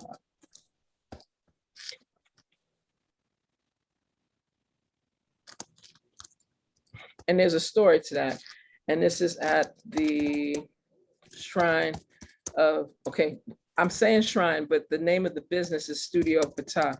But there also is a shrine that Baba has been the keeper of for, again, decades upon decades. And I believe that if I am granted a minute, I could probably just pull that up very quickly so that you can see. I like for persons to see the Studio Pata piece. And I'm also interested in persons being able to learn about, the Shrine of Pata, because the Shrine of Pata is where you get an opportunity to get the knowledge and to pull from the publications. Baba Haru, has prepared a couple of different publications that would be useful for you in that type of research. I'm going to pull from the Shrine of Pata first, and you can just put shrineofpata.org. And this particular piece is around the 42 Laws of Ma'at, which is an ethical code. And this ethical code is grounded in the higher education teachings of ancient Kemet. It's really important to get that everything was around like a university structure. The way that you receive your degree as a scroll. I don't know if persons caught that when it's coming from left to right, how the president of the university passes it on to you. That's all connected to Jehuti, the divine keeper of wisdom, teachings, and intelligence. That's a whole other lecture. But I wanted you to just kind of know, so you can see the 42 ethics of Ma'at right here from the Shrine of Ptah. And I wanted to go to the home page so that and that was Baba Heru. But it explains, some traditional meanings of the Ankh for persons that don't know these things. If you want to understand Nubian Cushitic terminologies and history and culture, it's important to go to those spaces and places. Okay, I see you, Queen. I got you, Queen. I got you, Queen. Yeah, Dr. Chen, maybe you should share some of your Ankhs also, because we've covered for a number of weeks on the topic, and I'm sure students will be excited to see from you. So my Ankh is a carrying Ankh because I'm an initiate, and this particular one was designed as part of my initiatory work as a keeper of the shrine of Ast, or Set, the Divine Mother. So inside of Parent Ankh and Smai Tawi, while my beloved husband is the keeper of the shrine of Assad, the Divine Father, and that's based on the work and the initiatory work that he's been engaged in. So this too is part of my work.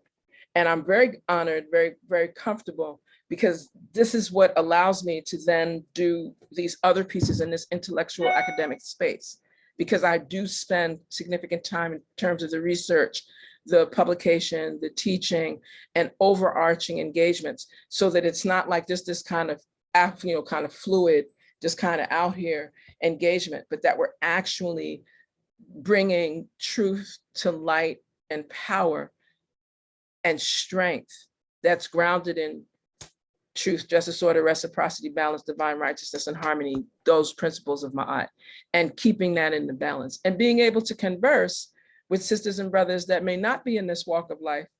And it allows for us to learn from one another and to exchange and share, and to learn how to be respectful and disciplined and engaged when we are doing these exchanges. When you start to see all of the spitfire and viperousness, that becomes reptilian, and we're human, and we're supposed to be higher than that. And it takes a minute, because some people, that's just how they know how to go. They just know how to spitfire and go up. And we have to leave them in that space. And when the time comes where they can understand Ubuntu, they can understand that there's a balance in all of us moving together, or Namaste, the divinity in me respects the divinity in you, because not everybody's at that place, or where we understand Du'a'u and Thur, that I'm giving thanks and praise to the Most High Mother, Father, Creator, or that I'm able to, if I think I'm getting too heated, I usually just take a deep breath, maybe a few extra breaths, so that I'm able to speak from a place of wise engagement and not from a place of anger, and utilize what people refer to in the post-institute framework, people using language skills effectively, a technique, a strategy of gentle, honest, open, specific talk. They call it the ghost. If we cannot do that when we're engaged in these debates or discourses or lectures or Q&A or questions and dialogue more accurately, because it's more like a dialogue, then it's best to move into a realm of silence until we're able to do so. And that's something that happens, that's why you could ask me at any time, Dr. Remy.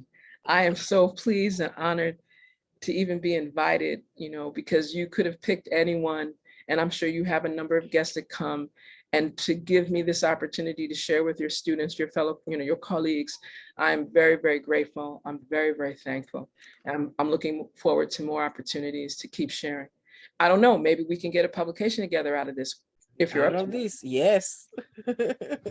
Thank you very much. And I see that persons have other places to go, but I'm really excited to be able to share, some different elements. I think it's important, when we were talking about Baba Heru Ankh Samad Sepata, I also wanted to make sure, persons that are that familiar with his work and his presence, those are the types of elders that you have, he too was within that realm of Dr. Ben, who prepared Dr. Yosef Ben Yakanan's first Ankh, was Baba Heru Ankh Samaj of the Studio of Ptah, the Shrine of Ptah. who prepared an ankh, a carrying ankh for the great works and research for Dr. Ivan van Sertima. That's another source. And while Dr. Ivan van Sertima focused, coming out of Guyana, focused more on the native Amerindian / indigenous ancestral culture, he showed the connection to African civilization. There's works, publications, and a host of photographs and other graphics and tours prepared by Professor Runoko Rashidi, what I consider, he left the earth too soon, but he did a lot in the time, in those less than 70 years that he was on the earth.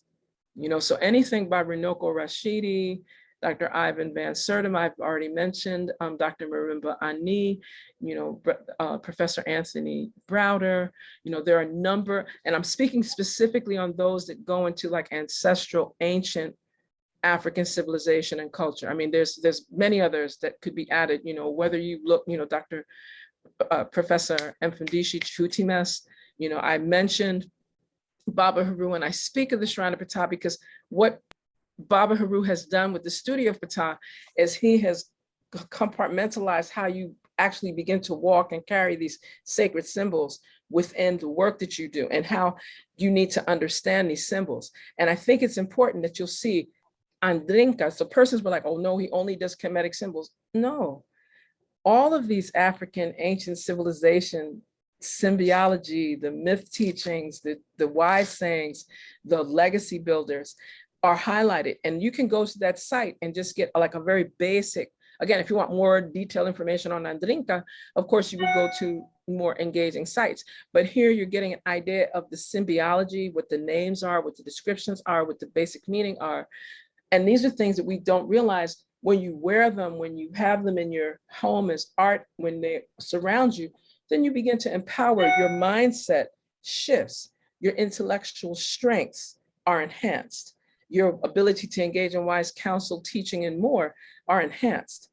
So whether it's through, I think it's powerful because he does a piece on Andrinka, he does a piece on the Kemetic alphabet. You're actually learning the Meta Nature, very basic. This is not a Meta Nature course, but just so the persons understand what these symbols mean so that we don't add any negative connotations to things that are just part of natural order and high science, right? And you'll begin to see that many of these symbols are very similar throughout the 12 million square miles of the African continent. And then we start to look at the entire diasporic traversing of people of African descent. It's limitless, right? But I'm just sharing some of these sites because I think it's really important and critical. Exactly, Dr. Kaba, hands up.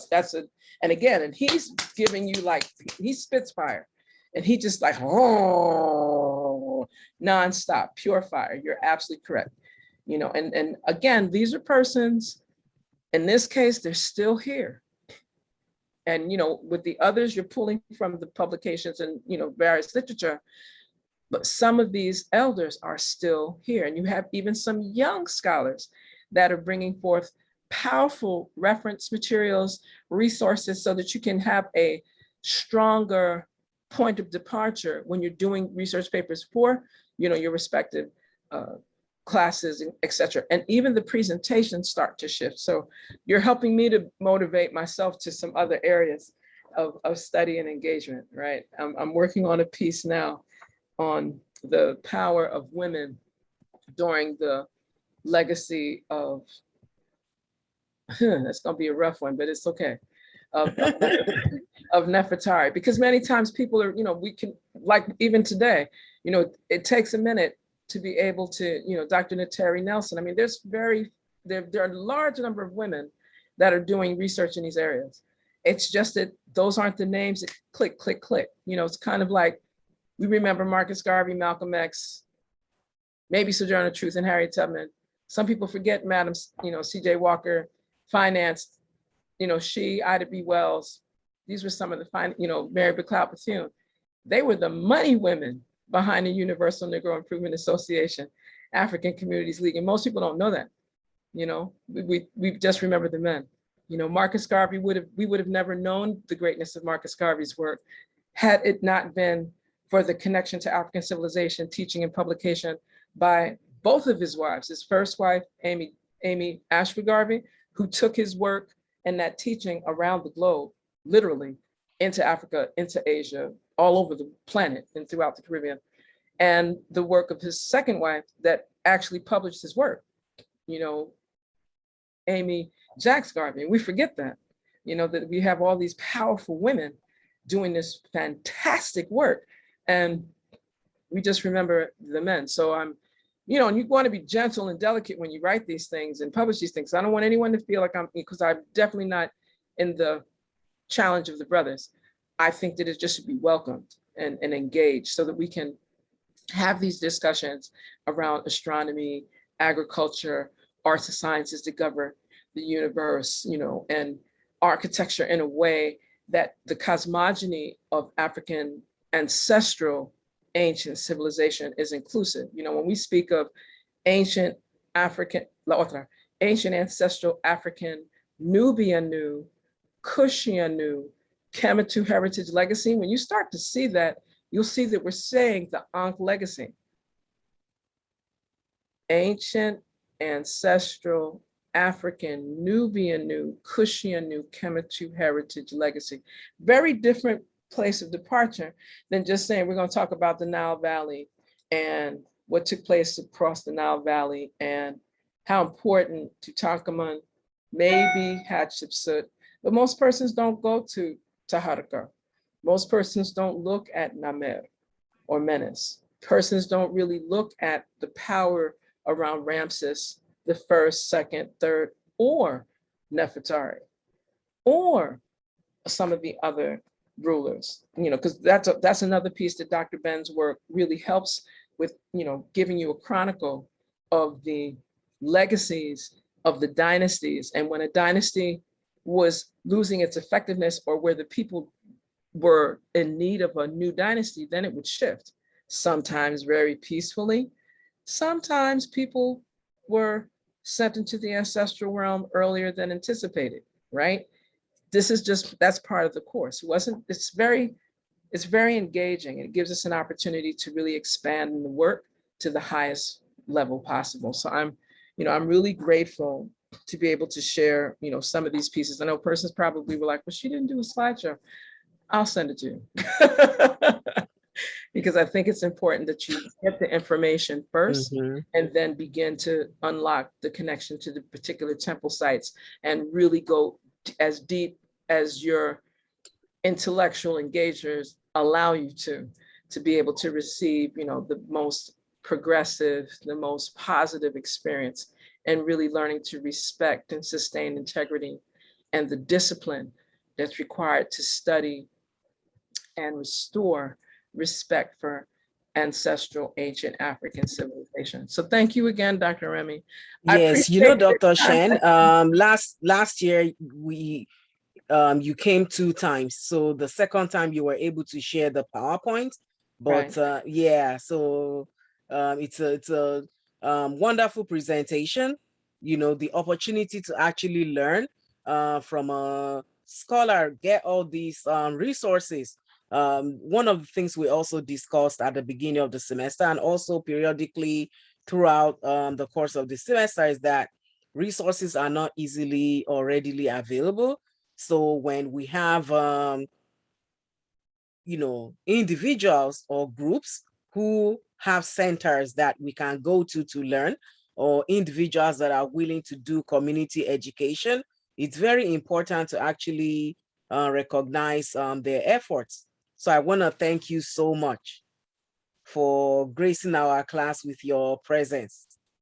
It's been an honor. I look forward to the next times, and you know, for any of the students, you know, when you're looking at this broadcast in its recording space, I am very grateful for the opportunity, and I encourage you, send emails, you know, share your questions, share your draft papers, you know, and keep your mind open to the fact that what you're writing is not only for this class, it's giving you an opportunity to express your understanding and to be able to share, because someone may actually have the same questions that you have. Someone may actually be exploring the same area of scholarship that you are. And it's very important that you let persons know that and allow your professors to give you some guidance so that you can perfect your ability to express using the highest standards of excellence in your presentations. And of course, keeping rhetoric, language, grammar, and your analytic mind on the highest level possible. It's been an honor. Thank you. Thank you so much. And Dr. Freeman, thank you so much for joining us today. Thank you so much. This was amazing. Thank you for giving me this opportunity and opening up to a wider audience other than your classroom. It was amazing. I learned so much. I was like feverishly writing notes. But I'm glad that you recorded this because I can go back, you know, because I'm like in the middle of office hours. So that's why I had to come off and go deal with that at the same time. And Dr. Freeman, we should do something in the department, like a bigger event, not just for a class. So maybe sometimes in the future we can get together and work on doing a lecture series for other faculty and university community. Okay, I welcome that. Yes. I will be doing a presentation for voicing poverty in the humanities. And I believe that CUNY has already opened it up for other professors within CUNY to log on, but I'm doing a talk on talking about poverty and empowerment and taking it from a place of servitude to a place of power, that we don't have to, our destiny is not dictated by our past in poverty. Oh, wonderful. So is it possible to share the link for that presentation? Yeah, I did. I sent it to Anna and Patricia. So they'll be able to do it so that you can log on. Oh, okay. Oh, that sounds powerful. You're saying that, so I just, for whatever's available for the rest of us that aren't with CUNY, please share, because that's the that's the type of information that we're always interested in looking forward to. We're always looking forward to those types of things, to be able to share, equitably with our students as well, and along with our colleagues. Many persons don't know this is going on, simultaneously, and I think that that's important. One of the things that I'm putting it in the chat just so that the students have access. There were a couple of Dr. Ben lectures that would help them to complement like what I was saying today. And I think that it's important that they take a minute, look at some of those to like add to what, was shared today, so they can hear directly from him. It's one thing when we're talking in general about what we do and how we have interpreted, because that's what it is. We're interpreting what we heard, what we studied, what we read. Some of us were fortunate enough. I mean, it's powerful to know that you have some students that had the opportunity to meet some of these people, living, walking, breathing, etc. I think that it's critical that they learn some things and that they understand why there were so many challenges for these scholars like Dr. Yosef Ben-Yakinan, and why we don't have an opportunity to have some of their work like outside of professors like yourselves to have that fully integrated into any discourse around African studies, whether it's Africana, whatever term they use, Black history studies, Caribbean studies, Africana studies, etc. Because there's so much to gather, there's so much to learn. And I'm just putting that out there so that as students begin to look at this material, look at this information, that they get a chance to learn even more. I'm hoping, I was trying to locate, when I get it, I will send it to you, Dr. Remy, so that they can read the actual resolution. It's a very detailed resolution where Dr. Ben was honored in the Virgin Islands. And in that resolution, it gives the history of, where he was born, who his parents were, so they can actually know the depth of this very powerful scholar, man, husband, great-great-great-great-grandfather, all of that. It was amazing. And specifically what the publications are that are primary and how they can add that to their wealth of their own bibliographic references for moving forward. And again, like in any class, because he was teaching persons that were, into physics and engineering and architecture, in addition to the humanities and other areas in social sciences, you know, and it didn't limit to archaeology and anthropology and sociology. It included linguistics because of his mastery of multiple languages.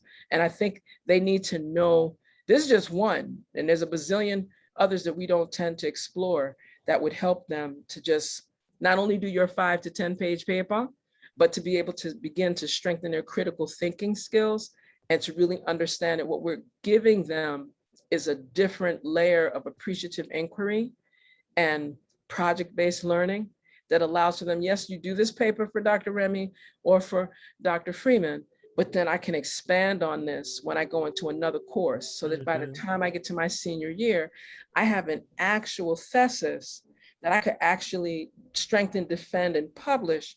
And if I choose to do graduate work, I have something to start from and expand my research and really be contributory on these areas, supporting African civilization and whatever their, you know, whatever their major, their specialization is. That's why I'd like to do these types of courses and these types of lectures. So that, yes, I get to talk about Dr. Ben, but then I get to open it up to that wider, universal, higher education thinking process so that they can, you know, strengthen their critical thinking skills to a very different plane that's exponential. It's limitless, right? Yes. I'm excited. Yes, thank you so much. Very empowering. Thank you so much. Yes, everyone, thank you for the opportunity. Thank you. And it's been a wonderful, for me, it's been a great 2 hours. And I look forward to talking with you both again. Looking forward. Stay in Same touch. here. I sent you my email. I see. I will And definitely if send you have something. contacts in Senegal,